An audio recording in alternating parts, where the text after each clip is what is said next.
So I thought I'd do a quick video of the until I upgrade to some hydraulic bump stops. I made some pretty rough bump stops here. I used the poly.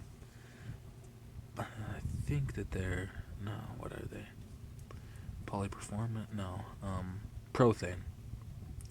Prothane coil spring inserts. I drilled some holes in them and stuff, and then actually inside there's a harder thing that's like an industrial bump stop for mining equipment and stuff.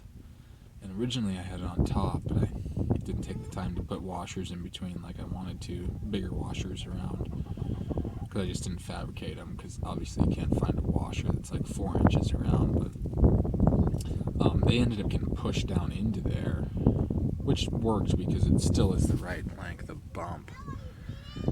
But they really even it out. I mean, I've never ridden in a speed bump equipped Jeep, but they work pretty good. I run it pretty fast. These shocks obviously help, but I run it real fast. And I didn't even upgrade to long arms or anything. I use these Rancho drop brackets, which I haven't ever had an issue on rocks with. They're pretty stout. I actually bent my stock control arm bracket on the other side. I'll show you.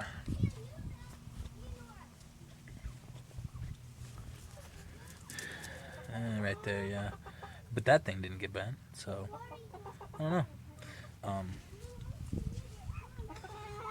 The control arms are real flat with the ground, so it just functions so well. This is a Frankenlift that I've just thrown together out of so many different suspension manufacturers' parts, the stock control arms. They seem pretty strong. The bushings are pretty good. Just Cleveite rubber, but they seem to absorb the shock pretty well. And yeah, that's kind of my really budget Prerunner type system that I've put on this. It's only a 2.5 inch lift with 35s, and then I've got bushwhacker flares on there. But I ought to do a video of it running fast on the dirt road, because it does pretty well. The rear I want to upgrade. Some I've got Terraflex bumps, and I use the other part of the Prothanes on here.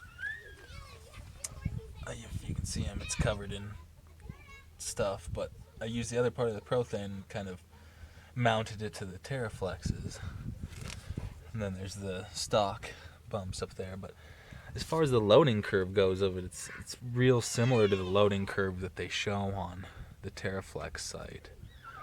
So I mean, it works really well. Yeah, that's sort of my budget system. I'm gonna eventually upgrade my rear arms to some either metal cloak or maybe the new Synergies. It's one of those ones with the dual durometer type arms.